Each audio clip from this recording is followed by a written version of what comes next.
watch it because at Davenport they pitted in that little cubby hole. Yeah. And D. Montgomery's car was always right there. Bob Erickson would stand outside the fence with a cigar watching it. And D. Montgomery ran out of the door. And when he came in, they pushed him in. They said, we're going to just blame whoever's not here. You know, they weren't going to. I told them, I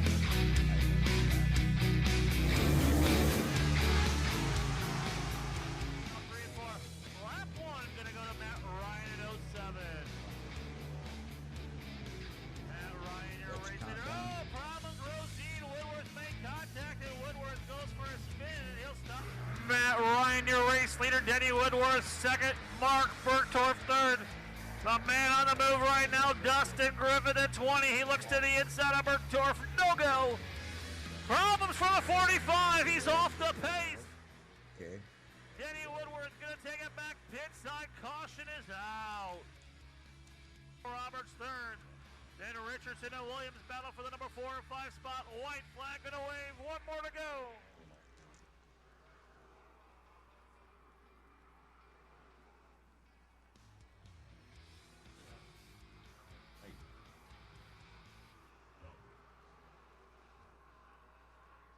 Off turn 4, checker flag about to fly. Dennis Levine. The 9 is on, got a turn 4. Right up on the back bumper again as they race through turn 1.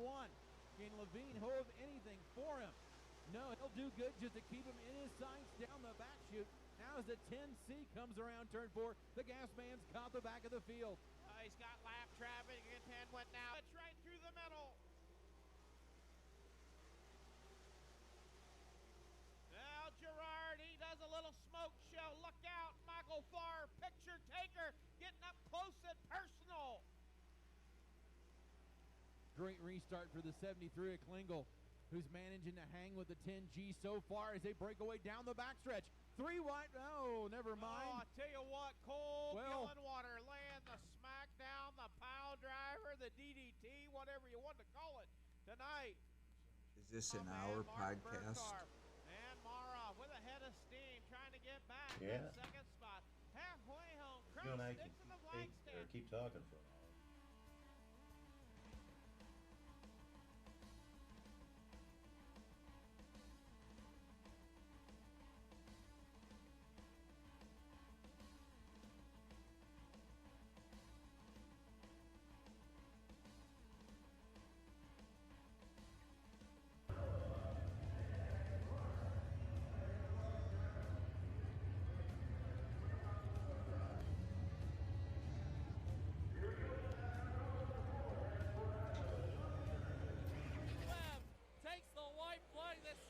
One final trip around the speedway. Penske and Revley continue to duel it out for the second spot. Billy hot lapped my car down the backstretch, Donaldson. he's gonna punch his ticket And into the I big enjoy show. being Gary able to Webb watch. wins your Predator Custom Trailer Speed Feature. Playing a little Devo on that FM dial. He's cracking that whip. Oh, Gary Brown turns it sideways. Jewel high, Ben Chapman low. Jewel drag races him down the backstretch. Chapman a little bit better through 3 and 4. Racing here in the top 3. And now Matt Ryan off the side goes the 07. He gets back on the racetrack, but he loses the 4th spot to Darren Dumpy. 10 laps. Ross pretty much same in second. 3rd through 5th. Bumper to bumper.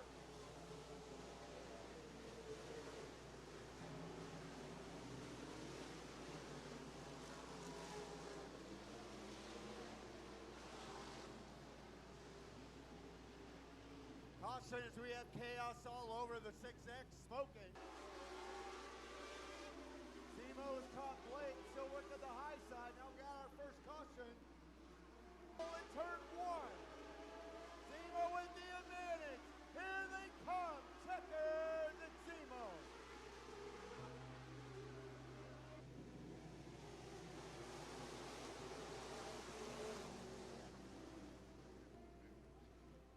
I'd like to talk to you a minute. What is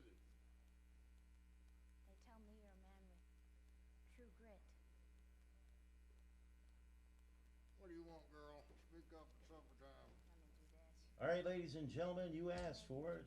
Welcome to tonight's episode of True Grit, right here at Dunright Studios in Davenport, Iowa, 1414 West Locust. And I'm proud to say I have got racing legend Gary Webb on hand tonight. How you doing, Gary?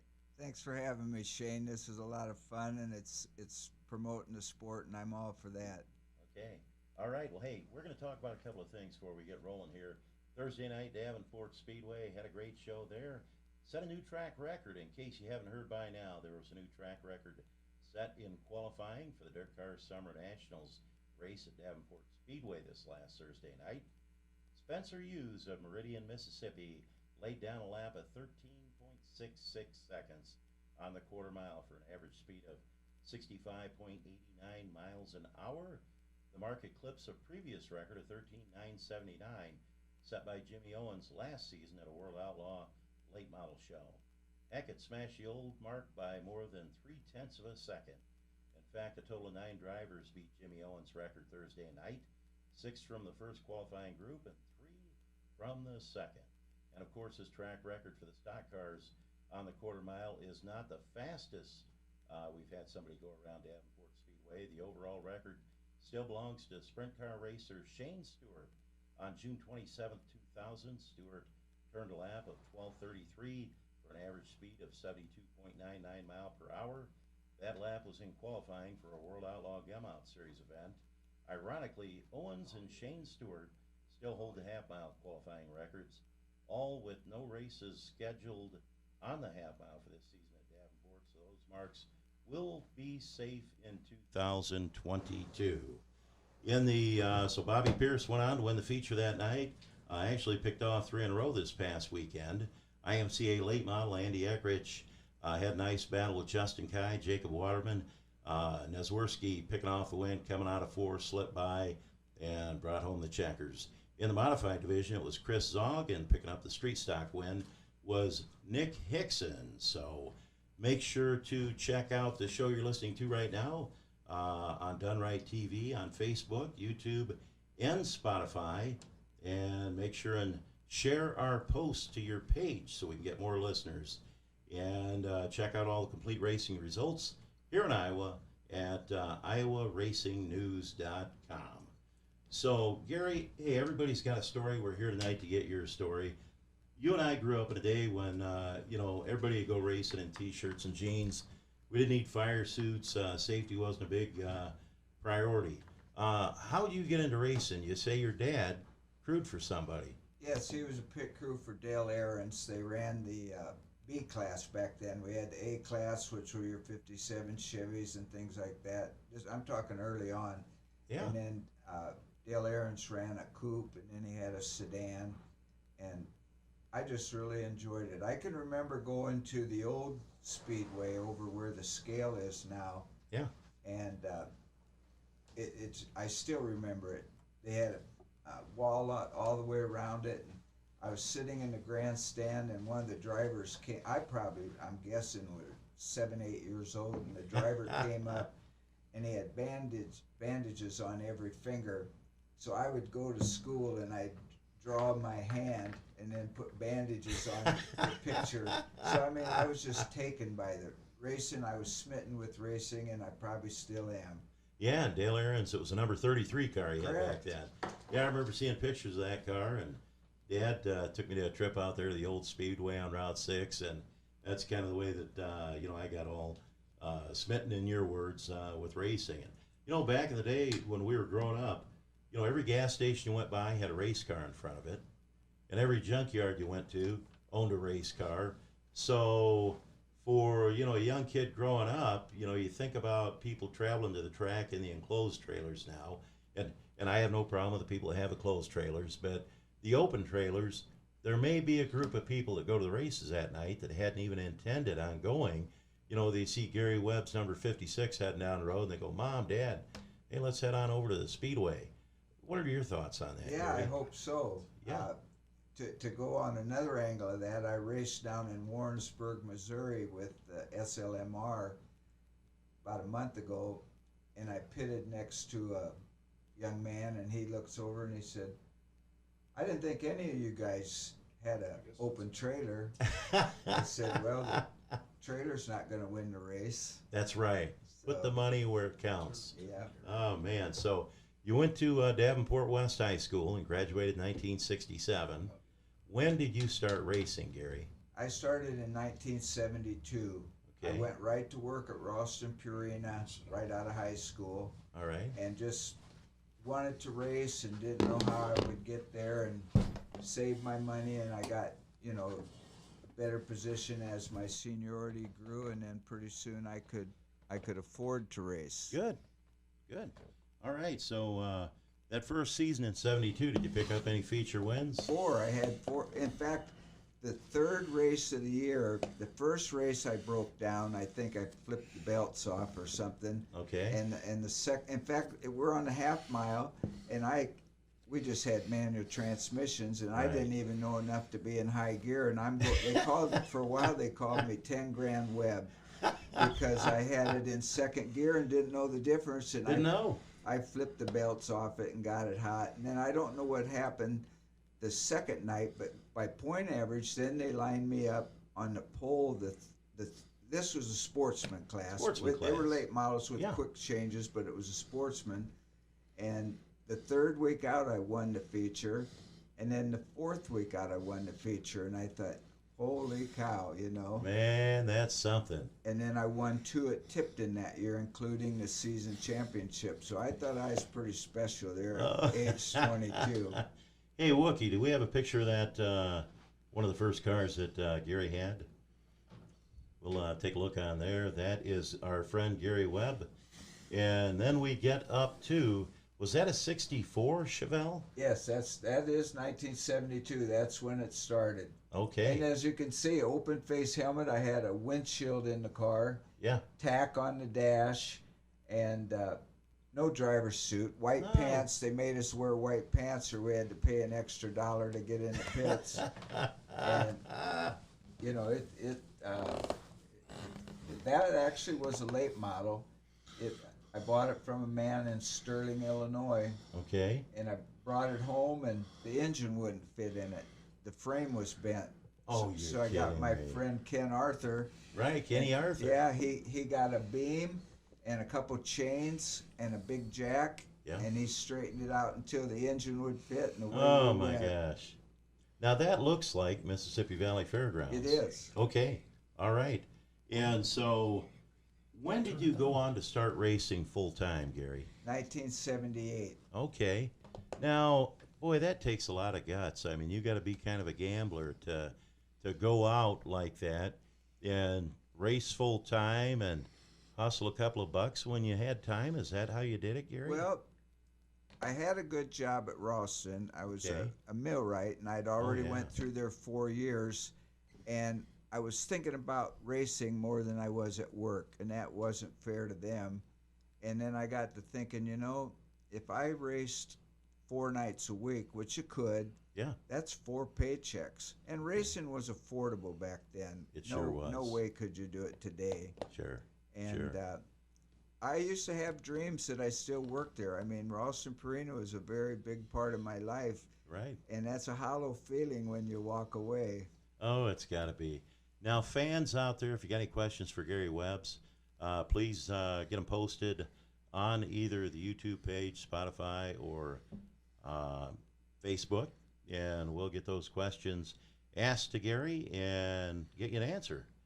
And once again, hey, if you're watching this show live right now, please share this on your page so we can get more viewers.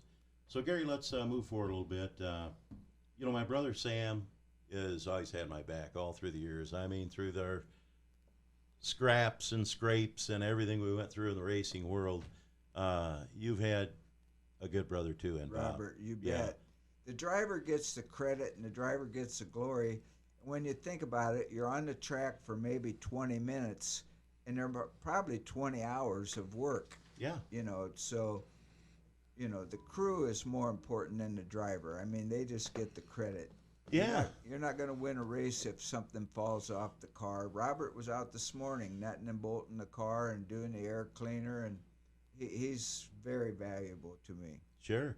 Now, I got to ask you, back in the day when I was racing, I'm going to say back in the 80s, man, I had people coming out of the woodwork that wanted to work on the race car. It doesn't seem to me like it's as easy to find pit crew help these days.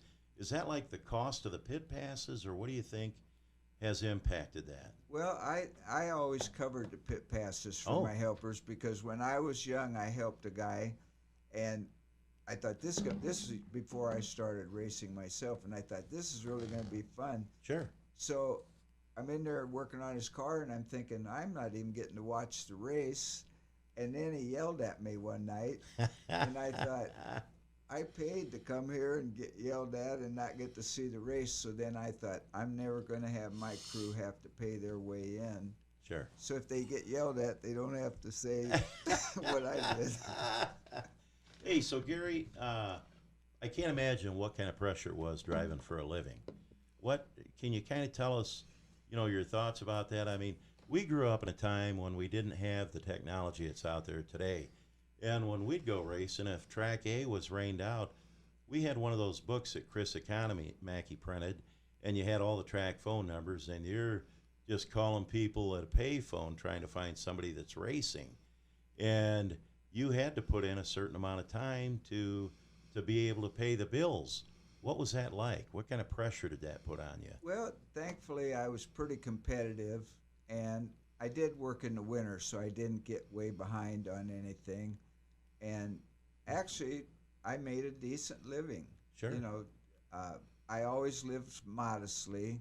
Okay. One time I went into Bank Brenton. There isn't any Bank Brentons anymore. And a young man was walking in when I was coming out, and he just got out of a brand new pickup. And I probably had a 10-year-old pickup. And he says, man, I want to run late model. And he ran street class or whatever. Sure. And I said, well, the difference is I just got done putting money in the bank, and you're probably going there and withdrawing it, So that's just how you choose to live your life, what you can accomplish. One thing I always liked about racing was, my brother and I, we've got, homes that we live in now, but we were never going to have the $300,000 home or the brand new pickup truck, because I still feel this way to this day. Man, it's all about the memories. I mean, the memories you have with your brother, the memories you have at the racetrack, they can't take those away. Those are with you forever. Oh, the friends I've, met up with through the years, you can't put a value on it. Yeah, you're right. So let's take a minute here to do a little commercial break. Coming up on July 6th, please join Dunright for the Denny Osborne Memorial at the Buchanan County Fair for a $7,200 to win late model showdown, brought to you by the People Company. Also joining us will be the IMCA Modifieds and stock cars with more than $30,000 in total prize money up for grabs. This, no doubt, will be an amazing show. And if you cannot join, check it out on Dunright TV if you can't be there. And Kelly, you're going to be there. You're going to have it on Dunright TV. We're going to be on Dunright TV, yes, sir. Ought to be a great show. It ought to be a great show. Last I checked, there was quite a few cars signed in, and that was like a week ago. I think, Gary, you're going to be there, right? Yeah, looking forward to it. Yeah, me too. Tell us a little bit about Denny Osborne, number 72, and the guy was a heck of a late model driver himself, and you had a friendship with Denny. Oh, very much a great friendship with Denny. His cars were always spotless. I mean, typically, he was the first guy that had an orange number on an orange car, and I thought, that works pretty good. Yeah. But you would have never thought of it at that time. No. And one time, this would have been probably in the mid-'90s, I got caught in a hailstorm at Dubuque. I actually was putting an engine in my car outside of Grove Automotive, and I was going to race, which I did at Farley that night.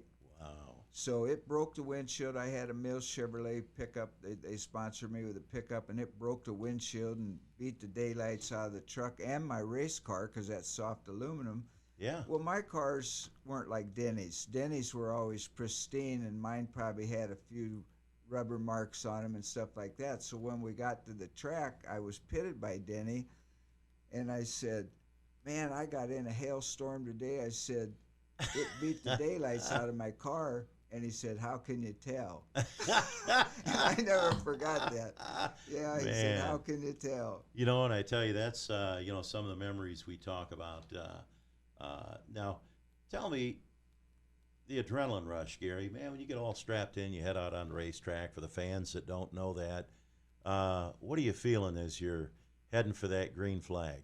Well, honestly, at 72 years old, I've learned to cope with that. I always, used to get real excited and nervous, and I'm glad that did go away with age. But Sure. That's what keeps you going. I mean, it's the excitement. Yeah. Yeah, and I know you talk about age. I'm 62. We're 10 years apart. And I don't have the energy I had at 52. And, it amazes me to see a guy like yourself, Gary. You're always going. I mean, hey, when the sun comes up, it's work time, and you're out there, you've got something going on. Where do you find the energy for that stuff? Well, I think it's just natural. Sunday morning, I had raced at Donaldson Saturday night, and I wanted to get ready for East Moline, and I drove a different car at Donaldson, so I knew I was going to put it away, so I took my yellow car to the car wash at 6 a.m., got it all cleaned up, and then Robert come out, and we got our work done for East Moline, and then I was there again at 8 o'clock this morning after East Moline, getting the car cleaned up so we could work on it for Independence. And I did think of you because I take the tires out of the pickup and wash them. Yeah. And I went to pick one up, and I thought, this feels heavier than normal. And I thought, well, you're probably tired. And I was thinking, well, that's something that, I could bring up at the show, which was a true experience. Sure. So tell me about racing superstition. I mean, when I was coming up, you couldn't have anything green on the car. You couldn't run a number 13. You didn't want any peanut shells around. You told a story one time about the odometer on your truck. Yeah, that was a long time issue I had.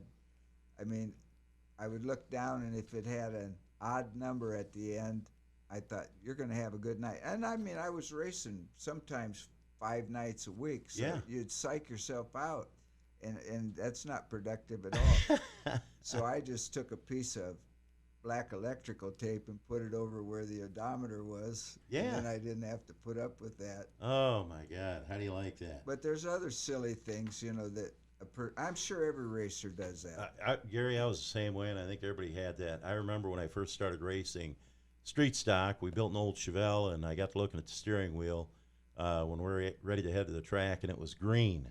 And I said, we ain't got time to change this thing, because back then you had to use a wheel puller to get it off. So we got out, I don't know how many rolls of electrical tape, and we covered that thing up, because I wasn't going to drive a race car with a green steering wheel, because, it was something about mentally it would mess you up, and you would anticipate failure, and that wasn't good.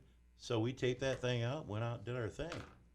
So you were inducted into the National Dirt Late Model Hall of Fame in Florence, Kentucky. They only induct 5 people a year into that thing. With all of the tracks that you raced at over your career, Gary, that had to help get some of them votes in there to get you inducted into the Hall of Fame. Yes, Bob Marcos, he's from Portage, Indiana. He was instrumental. He was part of the board of the people that made the decisions for the Hall of Fame. And he used to see me race at Santa Fe Speedway in different places. And he did a lot of, even back before the internet and stuff, we all knew who Bob Marcos was. All right. And he was instrumental in getting me into the Hall of Fame. But he's a strict statistician. He knows races that I won in the 80s and things like that. So when somebody say Gary Webb has 500 feature wins, he can document them. He documents them, yeah. So, that's why these guys, sometimes you hear a guy that says, oh, I've won 600 features. Well, they know if it's true or not because it's got people like him that they take the stats, especially now with the internet. They can keep track of you. Oh, they can, boy. You can't go into hiding there. Hey, 520 career feature wins. I was at East Moline 2 weeks ago, Sunday night. I mean, man, that was a heck of a race, Gary. Every restart, at one point, Andy Nesworski snuck up next to you. He was getting some pretty good bite going through 1 and 2, and actually showed you a fender going down the backstretch, and the caution came out, and I just looked over at Jeff Morris, and I said, hey, Gary is a crafty veteran. He's going to change his line when they throw the green. And, boy, you moved up a couple of feet and got out of that spot where it was getting a little black heading into 1, and, man, it was all over. How'd that feel? Well, Joe Ross had come along and I was leading the feature several weeks ago, and he passed me in the same corner. And then when I saw Andy, I thought, gee, you can't let that happen again. And I really didn't feel like I didn't want to go up and just block him. Yeah. So I just moved up a little bit, and that gave me a little bit more momentum. And I think while I'm racing, I did it last night. Andy won, and I got second. And that corner now is either a go or no go. Yeah. 1 and 2 or 3 and 4 we can all get through real good, but 1 and 2 is you gotta get it right. And I was watching Andy too. Andy was running a different line than I was, and Andy's car works really well. So that night it did work. It did. Man, and back in the 80s, I used to watch you up at East Moline. You had the blue and yellow car, the Mill Chevrolet sponsored car, and you had a line you'd run through 1 and 2. You'd get right up there next to the wall, but about the center of the turn, you'd turn it and drive down the hill, and that thing would take off like a rocket. Yeah, and those cars didn't have near the suspension or the shocks and things, and probably we were going slower, so Sure. that made them a little easier to drive. Yeah. But yeah, I can think back before we got the wall at East Moline, we had those blocks and stuff like that. Oh, man. We'd be hitting the right rear on it. I never forget, it was the last race of the year. I Okay. don't remember exactly what year it was, but we had a 100-lap race, and it paid $3,000 to win, which when you're doing it for Lot a of money. living was very important. Yeah. And I had every car lapped except for Roger Long, and he was ahead of me. And I went in the corner and hit the tail so hard that it pulled the front around and broke my lower A-frame. Oh, And my then I had gosh. all winter to think about that. Ain't that something? Hey, Wookie, you got a picture of that blue and yellow car? We've got a couple of them. And I got to tell you, Gary, I love your wrap you got on your car now. Let's roll it forward a little bit. Hold it right there. This night, Gary, I was at the IMCA Super Nationals, and it says Boone Speedway IMCA late model. That was Super National champion. My wife and I started going to the Super Nationals. In fact, I raced in a lot of them up through, into the early 90s. And my God, that was a show you put on that night. I remember always enjoying seeing you come out, the Governor's Cup and the Yellow Challenge at Bluegrass, and you're a Bluegrass guy. You've always lived in Iowa, and to see you go up there to dominate up at Boone, Iowa with the Super Nationals was just pretty amazing. Now, hey, do you still have that coat you won there that night? No, I'm sure I don't. Oh, Somebody does. It Yeah. didn't get thrown away. We could have lost it. I had 2 house fires. We could have lost it in one of the fires. But I Sure. do still have the flags. Yeah. I won 4 Super Nationals, and each one I got a flag. And I couldn't find the 4th one. I still have 3. And then Let's get that back up there, Wookie. I want to look at. Dick Flogel Yeah. retired, and all the memorabilia that I had given him, Grove Auto, that's right there on the car, I had given Sure. him trophies, and I had given him one of those flags, but I didn't remember that. And then he went ahead and at the Yankee one year let everything go to auction, Sure. and there was that flag. Oh, man. And Gary Crawford's wife bought the flag, which Okay. at least I know where it's at. Went to a good home. Yeah. So that at least I know where they're all at. And Grove Auto, they sponsored. You had their engines in your car for a lot of years. Correct. When I look at that, and that was a GRT. And I look at Steve Duffy up on the sale panel. We lost him to COVID this past year, but he was a great fan of yours. You bet. Always enjoyed watching you race. Wookie, let's roll it forward and see what else we got for pictures here. There we go, another big race up at East Moline. Now the blue car, Look at the crowd. Isn't that amazing? packed. Wow. Yeah, and during those, and Bob looks so young, and during those years, those guys, Bobby Tolan, you can say one thing about him, all the years he promoted up there, he brought big dollar late model racing action to the Quad Cities, and they would pack them in the stands, and it gave us an opportunity to see drivers, the top drivers from across the Midwest, whether it was Roger Long, whether it was Dick Potts. There was just a ton of them out there, and when they come to East Moline, they had to battle our hometown hero, Gary Webb, and most time, Gary, you came out on top.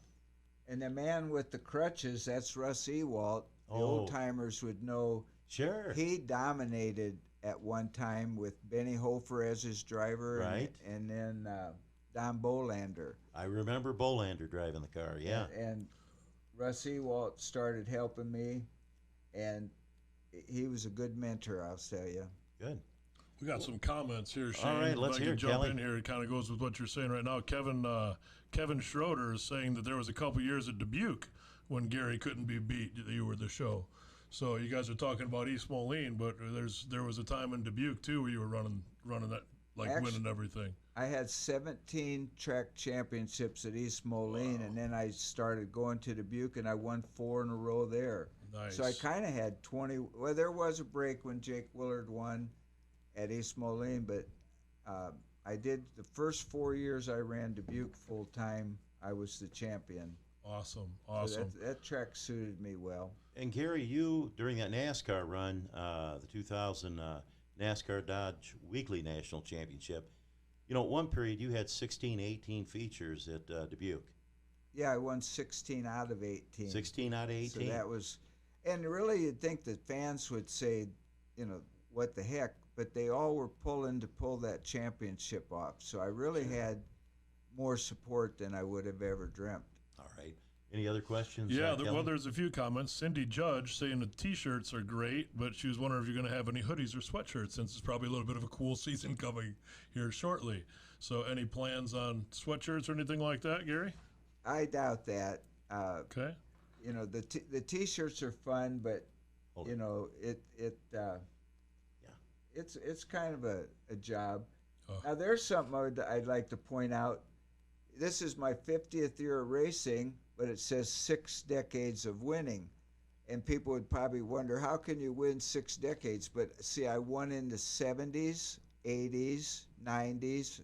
I won my first race in 1972, so I've got to win in every decade, and the 2020s awesome. made the 6th one. I mean, who can say that? That is just So amazing.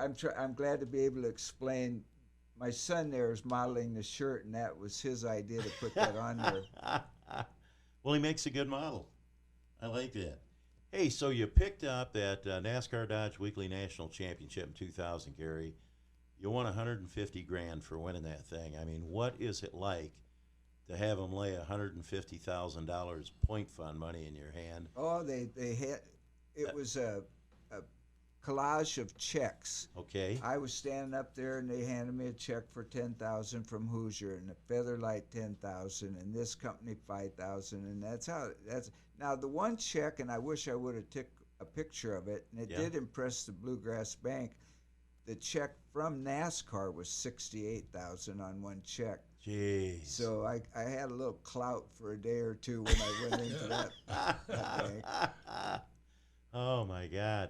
So now, where was the NASCAR banquet at that year, Gary? It was at the Peabody Hotel in Orlando, Florida. Okay. And I had to give a speech in front of 3,000 people. Wow. Now that was intimidating. Sure. They did a rehearsal, so that did help. And you just kind of watch that teleprompter and hope you don't mess up. Oh, but, yeah. They had a golf tournament in my honor. I mean, NASCAR treats you like royalty. Oh, I man. flew first class, not, Yeah, that's good. Well, they did it. It was all on NASCAR. Wookie, let's find a blue and yellow picture. And I believe we got a picture of, if you go backwards, keep going. And we are going to keep going back, and keep going. All right. Okay. I thought I didn't put that picture up there. We had a picture of you, with Phil Roberts interviewing you. Mm-hmm. And, as we're all getting older, I mean, it's amazing. Here you are still winning features at 72. And Phil worked with NASCAR for all those years on the Busch Series, and he was a regular I'd see at the Speedway. And so he used to have the Around the Track show, and I just want to kind of give props to Phil for what he did for the racing world over the years here. And Phil, if you're out there listening with us tonight, we hope you're doing well. Hope your health is getting better, and we're happy for your contributions. Yeah, hi, Phil. Yeah. Phil and I are the same age. We went to school together, and we used to race model cars. Okay. And Phil and I competed with our model cars. What we would do, we had a ramp, and we would coast them down, and then the last car got eliminated. And then you'd coast them down. So we were racing model cars even back in Oh, my God. in junior high. You think about, hey, as soon as there was 2 cars, there was a race. Somebody had to find out who was the fastest. So that's pretty amazing. You got second in points in 2001 in the NASCAR points. What were you close to winning it again and making it 2 in a row, Gary? Or Well, there's I don't mean this to be sour grapes, but the man that won it was in Rockford, okay, and they knew enough to up their car count. Okay. Because there was the amount of cars at the track. There was a formula they used. The nights of racing, the amount of cars you race against, and your finishing position. Okay. So he did get the wins, and then they had the car count to support it. Sure. And when I won the national, I had friends coming up and racing to help my car count. So it's not anything unusual. Wasn't anything unusual. And, at one point you were voted the most popular driver. That's quite an honor. I mean, I think about that, and I think, darn it. I think that's a big honor. It really is, man. A lot of years. Hey, Wookie, you want to put the red car up there? This is something I've talked to Gary about it before when we did a shop interview, and thank you to. Oh, let's go back one. I want to talk about that. One more. There we go. Right, that car. Now, is that the car you took down to Springfield, Illinois, and won with, Gary? No, not that one. Okay. Actually, the car that I won with at Springfield belongs to Doug Crawford, and they refurbished it. They had it in the car show, and I'd be thrilled if they bring it. They're going to have my celebration for 50 years at East Moline, they said last night on August 8th, and if they would bring that car there, because it's not to race, it's to show. They should have it on display. Yeah, that was really nice. But that's the car. It was my 1980 Dick Schultz car. It looked like that. And that's a buggy car, of course, yes, with all the buggy stickers on it. That picture's at Rossburg, Ohio. Tony Stewart would be proud to see what that looked like in 1983. But that's just the change of times, Yeah. It looks like the newer figure 8 cars. Wookie, let's scroll forward on these pictures, and we'll see what we got for the people out there. Of course, again, my favorite, hold it right there, my favorite color cars, the blue and yellow ones. Is there a chance we'll ever see a blue and yellow 56 out there again, Gary? Well, I'm about ready to make a little color change. And what I noticed, the car that I call my yellow car, Robert and I took it out to West Virginia a month ago, and Tyler Carpenter drove it. Oh, boy. And I got to see that car's not very striking.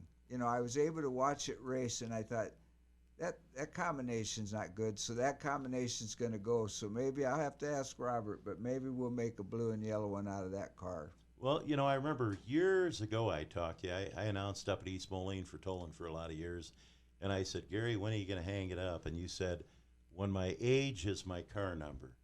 And so we've went way past that. So I think, just as just to honor that car that, you won 200 features in the 80s. And most of those 200 that I remember were in that blue and yellow car. I mean, when that baby rolled in the pits, you were racing for seconds. So I think, at some point I'd like to see a blue and yellow car again on the racetrack. Well, I'll keep that in mind. With the 56. Hey, even if you put it on the old Masterbuilt car, it would still be cool just seeing that on a car. I understand. But I'd like to see it on a car that you could win with. Well, a lot of people said, I thought you were going to retire at age 56, and I'm thinking, I'm not welcome anymore, but they were They wanted to get rid of you. But what it was is Billy, my youngest son, sure, was going to be 18 when I was 56. Okay. And I thought, he'd be the other Gary Webb. His name is Gary William Webb. He's not a junior. Yep. And about the time he graduated, he said, "You work too hard for too little. I'm going to college, and I'm not going to drive a race car." And I admired that, his honesty. And You had to.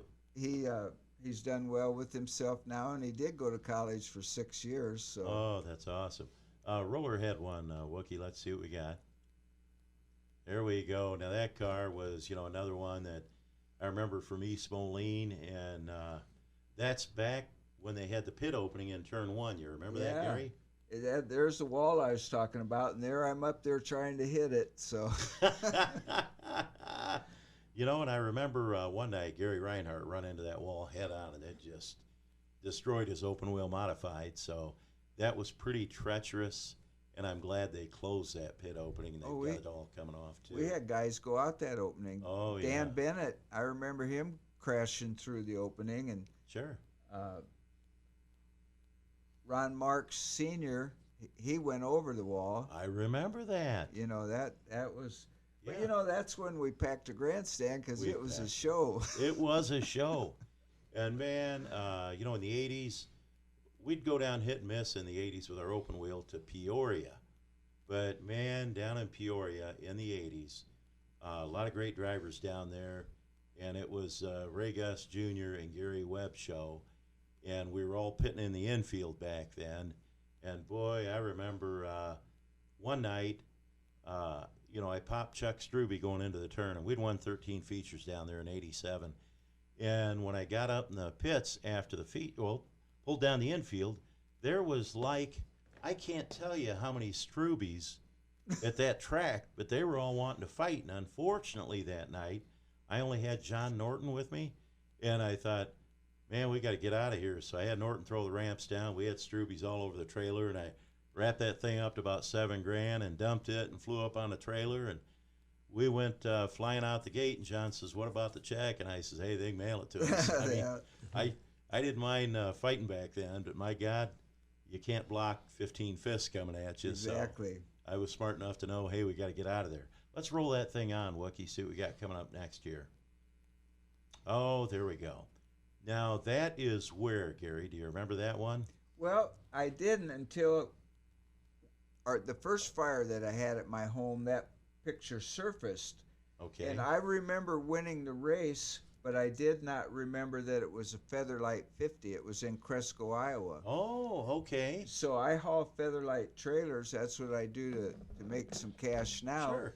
So I took that picture to Featherlight, and I said, I know the flagman. He's the man that owns USMTS now. Oh, you're kidding me. Todd Staley. Todd Staley, yeah. And the other man is one of the Clements, the owner of Featherlight. Right. So, wow. Tracy, I think his name's Tracy Clements. Conrad Clements was the founder. Okay. But he's the son of Conrad Clements.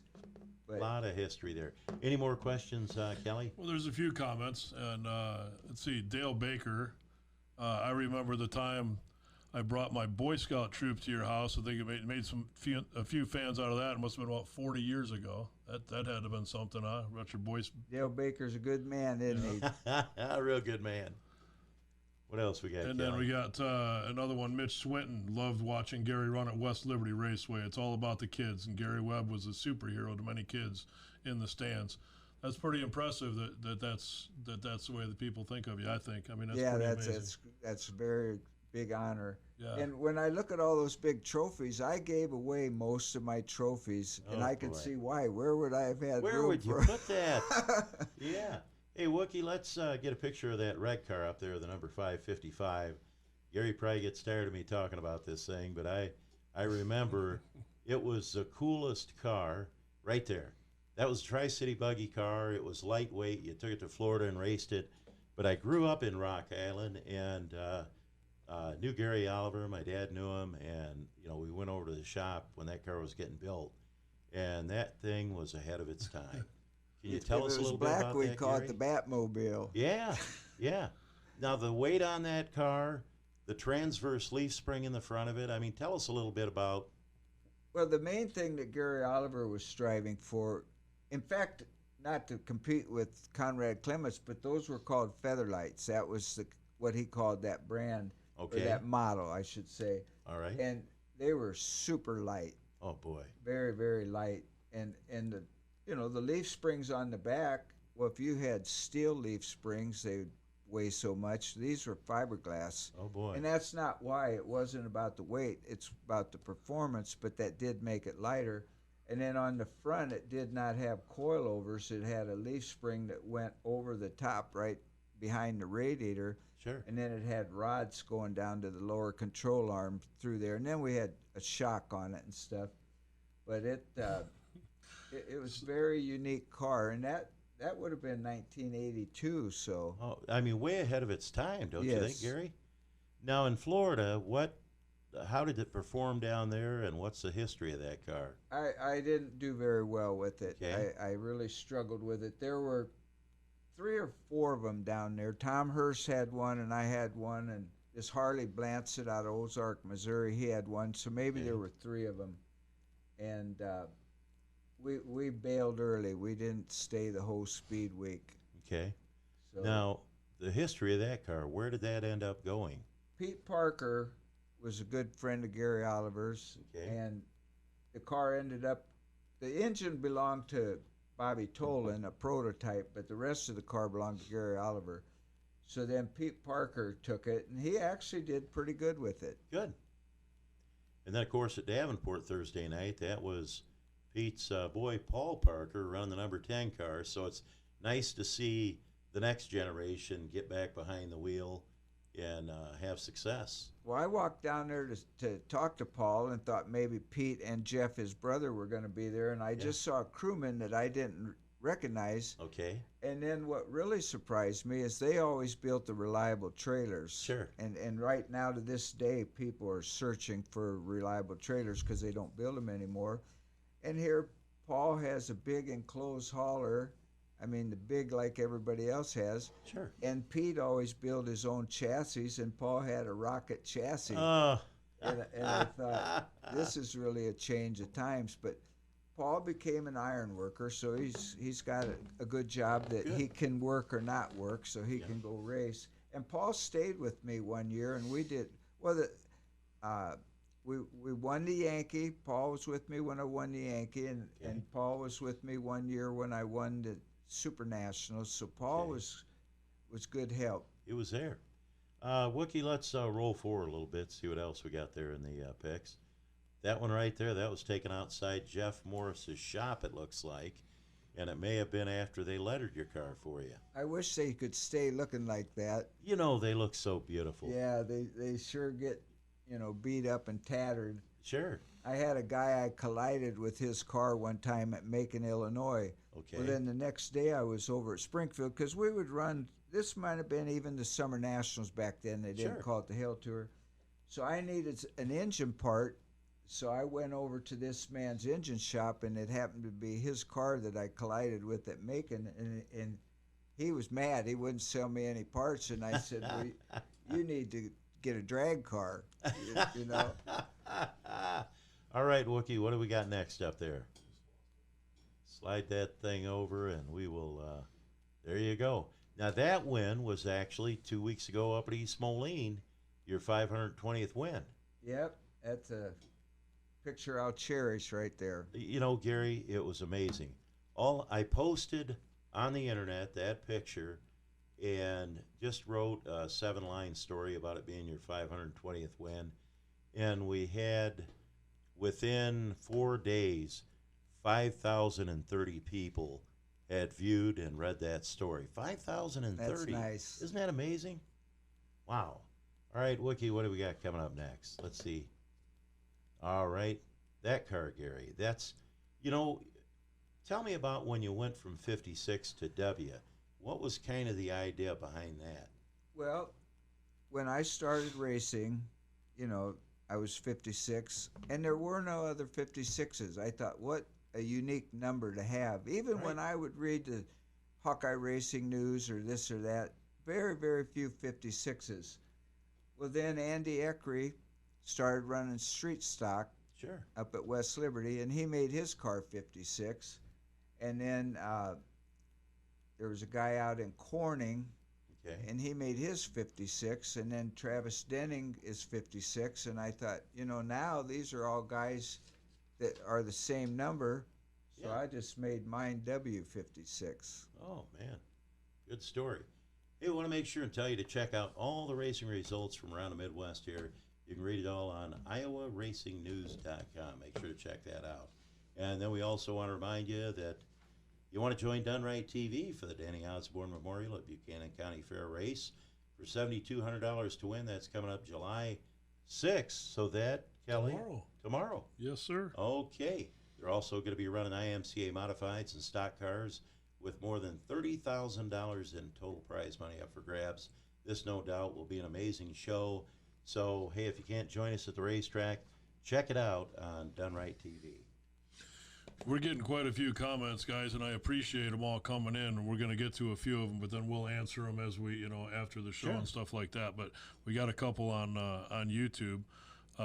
Carl Thompson back in 1995 went through a divorce, and my kids were so sad. When we go to the pits, Gary talked to them, and it would put a smile on their faces. I thank him so much. Again, the That's kids, great. that's And amazing. I'm glad to do it, and I do it today. Just like when I won my 520th, this young lady, I don't know, she's probably not hardly 5 years old. She was the trophy presenter, and I said, "Would you like that trophy?" And she said, "Yeah."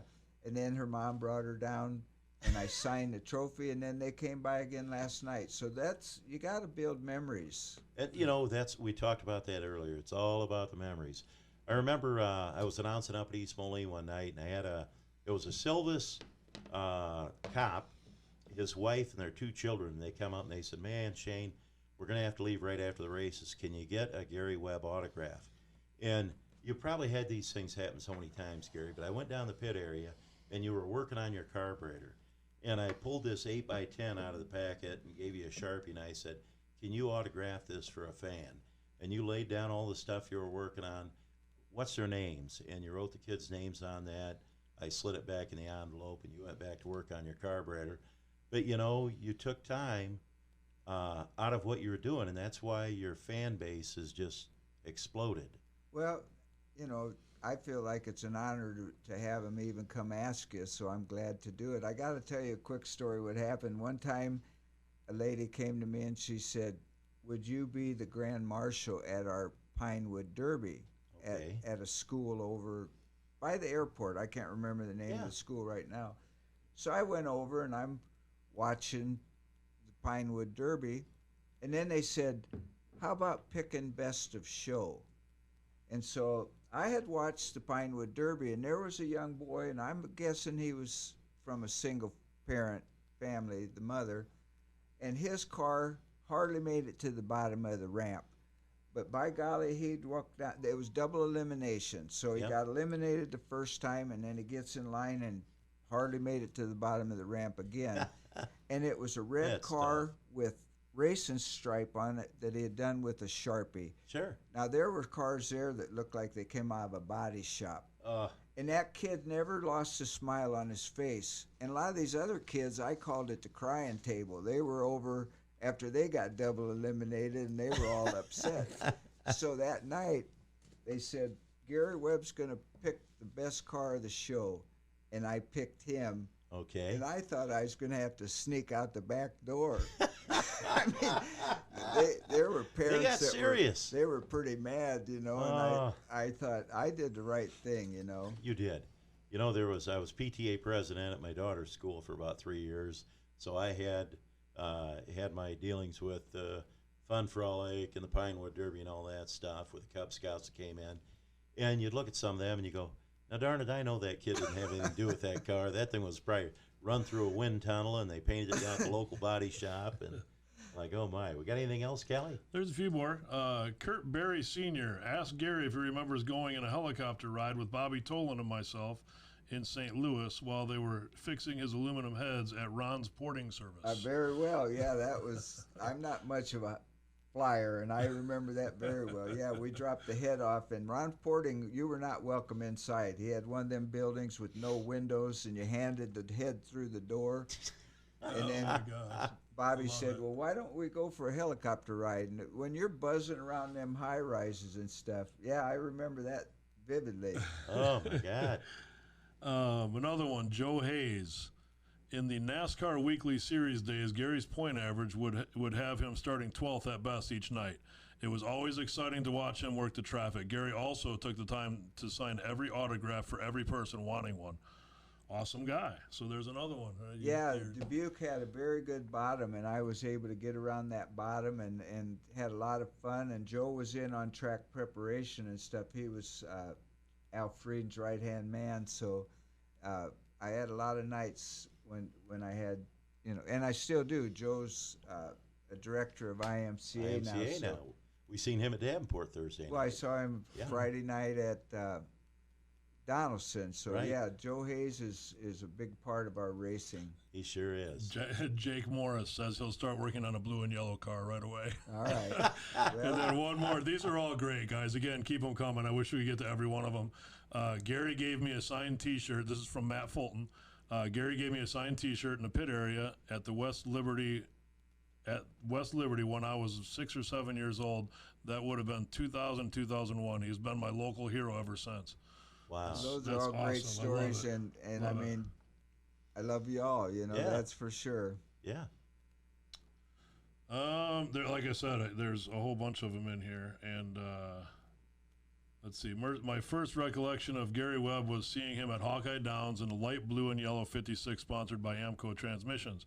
I was in the pits with Kurt Hansen, Gary, Kurt, Ed Sanger, Verlin Aker, Daryl Drake, Dick Schlitz, Daryl Dake, I'm sorry, Dick Schultz. Yeah. Just to name a few. Good times when Hawkeye Downs was dirt. It was Kurt's favorite track. And those guys were all winning race car drivers. That was the Hawkeye Downs. Yeah, every one of them. And that's, growing up, those are the guys you competed with. Yeah.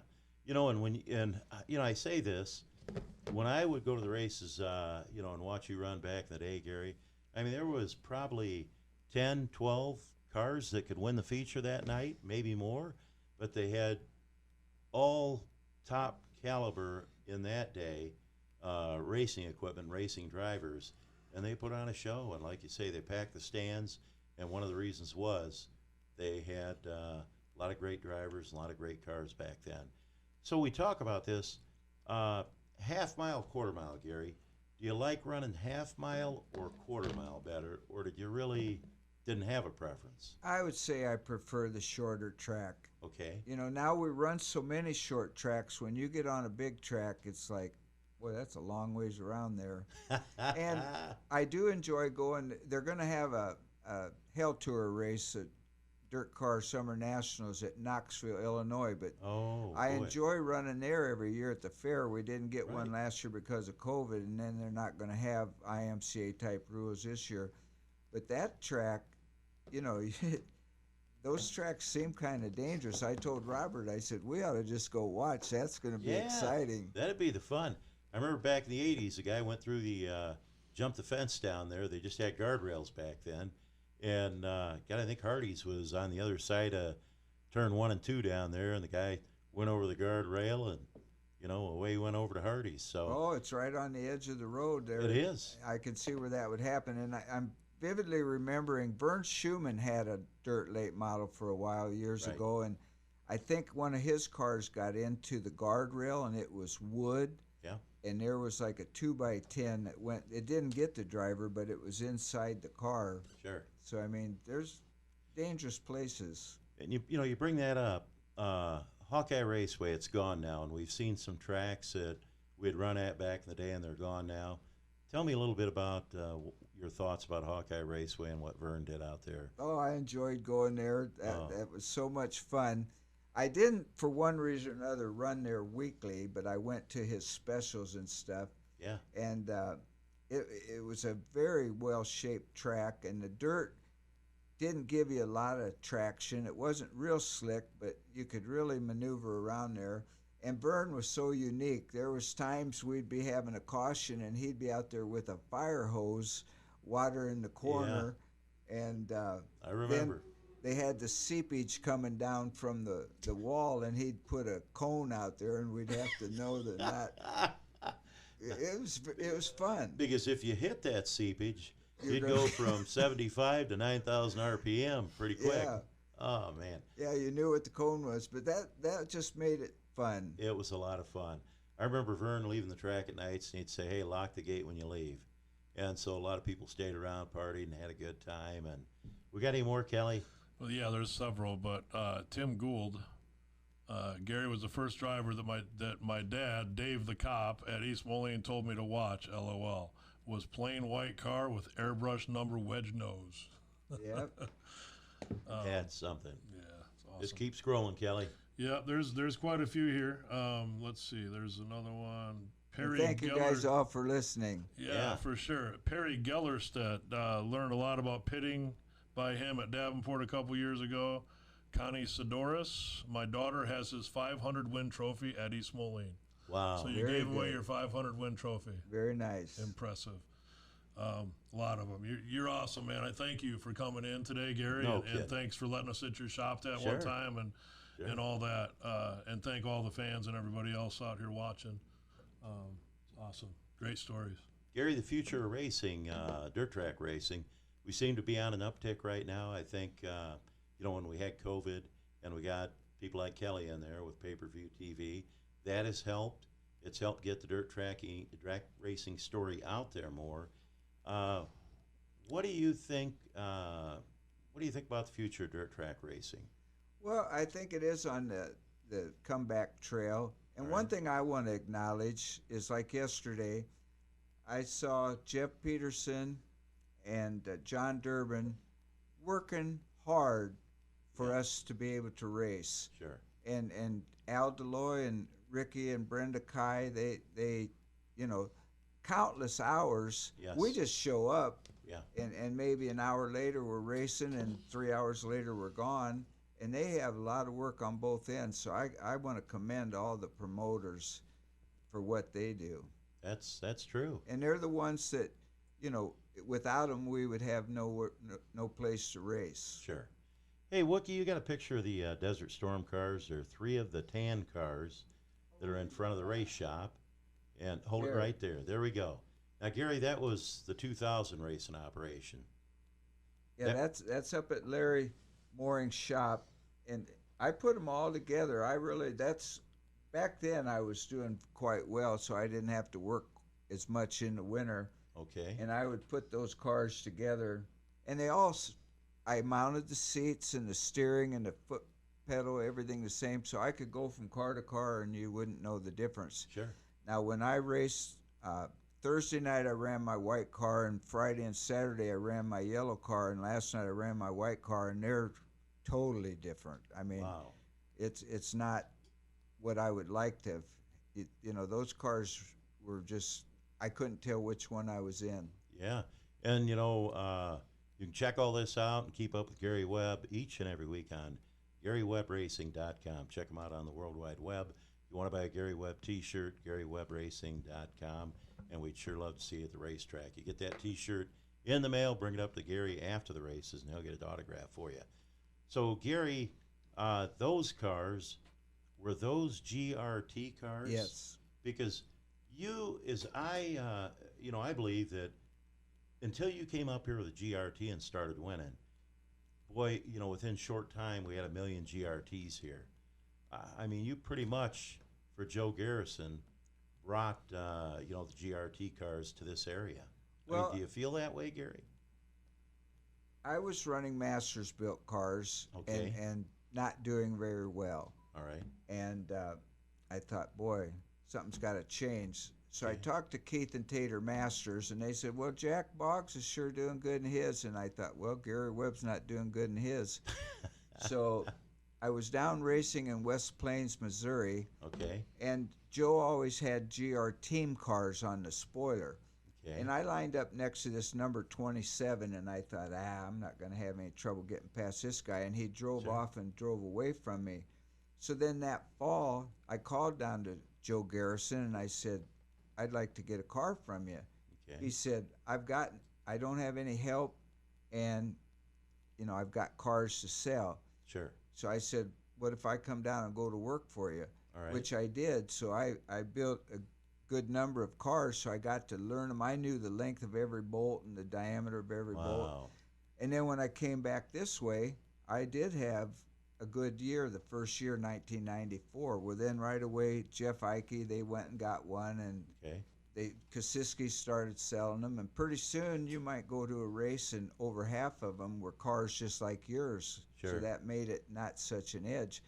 Now then, in 1998, Larry Mooring bought a rocket, and I bought a rocket, and we were in hot water with Joe Garrison over that. But I bet. Like I explained to Joe, if we're all going to go around the track in 15 seconds, I got to go around there different. Not any faster, but different to be able to pass. Okay. And then we went back and got GRTs again after that. And then the last car that I drove for Larry Mooring was a rocket. Okay. Wow. And Larry Mooring not only won that national championship with you, but I believe he sponsored Tom Hurst when he won the national championship. Yes, he did. So Larry's got a lot of credentials. Rich history, man. Well, and probably a wonderful owner to have, and somebody that wasn't afraid to spend a little money. Well, Larry's a winner. I mean, he knows. I felt like I was part of his puzzle, and he knew how to put together a winning team. Yeah. Hey, do you have a best moment in racing, Gary? Oh, I'm sure I do. One, as odd as it seems, I left by myself. What year? This would have been around 2003 or so. Okay. And I went racing by myself, and I went to Meridian, Mississippi, and I ran 6th in a 100-lap race. Okay. And they really pay good down there. That paid $1,700 for sixth place. For sixth place? Yeah. Oh, and man. then I left there about 1 a.m., and I drove through the night, and I raced the next afternoon in Lake City, Florida. Wow. And I remember I got 4th there, and then I went down to this track, Okeechobee, Florida, and we raced Wednesday. I got 4th, and then we were off Thursday, and Friday I ran 4th. And I thought, well, what track was that down there? Down by Lake Okeechobee, right by yeah, Lake? Was it Hendry County? It was on the north side of the lake. Interesting. Henry, I think is south. I have the wind sticker on my electrical box at my other shop. Awesome. Thunder, it was Thunder something. Okay. But then I got 4th again on Friday, and I thought, well, I'm stuck on 4th, but 4th's okay. Sure. And then the big race, I ended up winning. I started 12th, and my car just was good.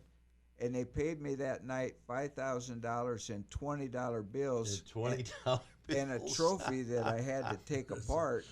Well, then the next, I drove all night. And I'm by myself. I drove all night, and I raced in Chattanooga, Tennessee. It's actually the State Line Speedway. Half the track's in Tennessee, half the track's in Georgia. Okay. And I'm thinking, man, I got to hide this $5,000, because you're by yourself, and when you're out on the track, and people could see that pieces of that big trophy I disassembled. But I got through that night, and I'll tell you what, I got north of Nashville, and I was tapped out. I remember I slept for quite a while that time. Oh, my God. That is a story. And, hey, tell us a little bit about when you're on the road like that, Gary, what are you eating for food? Well, not very well. Yeah. Yeah. I still, to this day, I'll see somebody at a truck stop, and they're looking at this and looking at that, and I know what they're going through, Sure. I always said, and Brian Harris gets a kick out of this, I said, when the chicken tenders at the truck stop taste good, I got to get home. That's when it tells me it's time to get home. Oh, man, it's that's like funny. trying the sushi at the gas station because you tried something different. Man. We got anything else, Kelly? There's several. Wayne Cook, what's Gary's thoughts on the series like the Airs bringing back the old classic cars? Well, I think that's a lot of fun. They're coming to East Moline Sunday, and I'm looking forward to it. Sure. There's some good-looking cars. They come to Dubuque one. They were just in Dubuque here not so long. Yeah, I think it's great. Yeah. I really do. We have 2 series. We have Brian Gotti's Airs cars, American Iron Racing Series. Yep. And then Mark Clays has put together a series. Sure. And so we got plenty of vintage racing. And Brian Burkhofer drove one. I wish I would have been there. Can you believe that? People used to have to pay him to come to their track, and I he was know. driving a vintage car. What a blessing to the promoter. Man. No So kidding. it's great. It really is. And I buy a lot of tires because I think that's an important thing on my car. Okay. Well, I already took one load to the landfill, and it cost me $40. So now I give them to those guys, Yeah. and they're glad to get them, and I'm glad to get rid of them. So No it's kidding. a great thing. Yeah, that is so great. My gosh. We talked about your best experience in racing. Do you have a worst experience in racing, Gary? Yeah, that wrecking Santa Fe Speedway. Oh, man, I seen that. It was solid dust. It was a 200-lap race. Okay. And you'd go down the straightaway, and thank heavens the dust and sometimes you still get it, but the dust would clear just in time to let you know where to turn. All right. Well, little John Provenzano was going down the back straightaway, and he broke a transmission. Oh, man. So he's got no power. Right. And another car, Tom Giddis, went to miss him and stirred up more dust. And I went down the straightaway like I had time and time again, and all of a sudden I could still remember. It would be amazing. That's why the Hans device is so good. I could hear all my vertebrae crunching because I hit a stack of cars wide open, and then I was getting hit from behind. And they have pictures. They tried to confiscate all the cameras. They did. Santa Fe Speedway did not want any pictures. They're out there on the internet. Yeah, and it shows they're wedged together, and it sheared my fuel line off and stuff. Thank heavens there was no fire. Thank you, God. Because we were, they needed a crane. They didn't have a crane, but it took like 3 hours to get the cars all separated because they were wedged in. And I still remember, and I was beside myself because my car was just destroyed. But when they finally cleared everything out, there was lids off of master cylinders and distributor caps. I mean, it was just the night of destruction. Yeah, so that was a low right there. When I looked at that picture, and you can still find it out there today, it was literally what looked to me like the worst dirt late model wreck I'd ever seen. It was terrible. Yeah. And now Santa Fe's gone? Yeah. Gary, you had some pretty good runs up there at Santa Fe. Yep. Howard Teat was the owner, and his daughter and her husband, when Howard passed away, they sold it for development. Real estate. Yeah, which was a smart move. Sure. But that car, I had already sold it to Dick Plug. Okay. And so when I brought it home, I kept it locked up in the garage, and he'd heard about it, and I got it fixed. And by golly, I went the next Friday. That was Sunday, but then I had all week to work on it because that's what I did. All right. And I went to a race in Boone, Iowa. This wasn't the Super Nationals. They called it the Handicap Challenge. Okay. And we ran a Deary race on Friday night, All right. and the top 6 cars got invited to run Saturday night. And they took the top 6 sprint cars, the top 6 late models, top 6 modifieds, and top 6 stock cars, and they ran all 24 of us together. And then the winner of each class got $1,000, and then the overall winner, which ended up being a sprint car, got another $1,000. That's promotional. That's promoting. Absolutely. You know, I seen one of those, and I know they had kind of a handicap way to score all the cars because naturally the sprint cars are going to eventually They were a lap overtake and a half behind us. Yeah. And I was maybe a half a lap ahead of the modifieds. Okay. But boy, you talk about startle you when that sprint car puts that right rear tire next to your door. Oh man, that's something. Yeah, racing with a sprint car. They're so fast. Too. All right. Even filming them, man, it's like, they're just so fast. They are. But well, Robert Gary, Lawton come up with that. He's a promoter. He is a promoter. When you go to Boone Speedway and you see the way he's got the concession set up and the way that he preps the track and everything that he does, he's a promoter. Yes. And that race, too, you just didn't hear of anything like that. And, until I went up to Boone, I didn't see any track prep like that. And, I would say that you know, Ricky and Brenda Kai, they've done a wonderful job at Davenport, and you know, he's been willing to invest the time and the money, and, you know, he gets paid dividends because of that. And a couple of weeks ago when I was at East Moline and you won number 520, at intermission, Jeff went out on that grader and put a lot of effort in, running that grader around the racetrack, smoothing it back out, and making it racy for the feature. So, you know, I'll give it to Jeff, too, and John Durbin for putting the time and effort in. And, you know, when most tracks, all tracks canceled that weekend, and they ran Sunday, and I was just amazed. I thought, man, you got to give them an A for effort.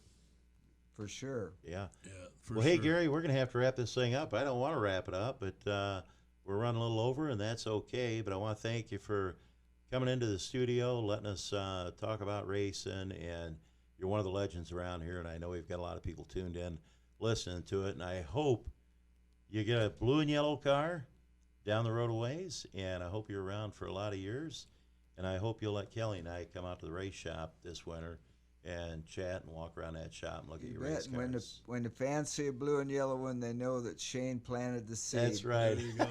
And thanks for everybody for listening in and going to the races, and just we're all part of this together. All right. Any closing words, Kelly? Just thank you. Where are we going tomorrow? We're going to be in Independence tomorrow. All right. 7,200 to win late Gary model. will be there. Gary's going to be there. I'll be Man. there. We'll have the whole crew. We're going to hopefully have a couple cameras set up and everything. And again, Gary, thanks for coming in. I want one more thing that I want to say is we're working on something special for the guys, for Garrett Alberson, Jeremiah Hurst, and First and second Saturday first night. and second Saturday. Kenny Roberts, Ken that Roberts, was a I'll dream tell you, come true right It there. was. I was so glad when I saw I use iRacePass, and when I saw that, I thought, that is awesome. Isn't that crazy? Yeah, I've been kind of teasing them all year. I'm like, we're 1-2, 1-2, 1-2 tonight, guys. And then and I even before this show, I was calling around, like some of the other guys that I use, like Simply Modified, Jacob, and a few of the other photographers, and nobody had a side-by-side picture. Well, then then the other night at 34 Raceway, I got plenty of side-by-side stuff now, so we're going to put together a nice little video because I was actually there and we got to put it on. We got to put it out there. So, Black and white but yeah, thanks for coming in, and that's it. I really enjoyed it. Yeah, we'll throw one more up there. There you go. That's the legend right there, the latest pick. You look great. It's black and white, but it's a great pick, Gary. And, man, I just delighted you were here tonight. So, listen, thanks for tuning in here to True Grit. We love, all you race fans out there. And go out and support your local racetrack. That's what this show's all about. Support your local race Go to car Independence drivers. Tomorrow. It's the first night of the fair. I'm guarantee it's going to be a fantastic show. It's going to be a good time. I better go get a little money out of the bank then. You better. All right. Well, we'll see y'all next Monday night, 7 o'clock. Check us out on Done Right TV. And thanks for tuning in. Good night.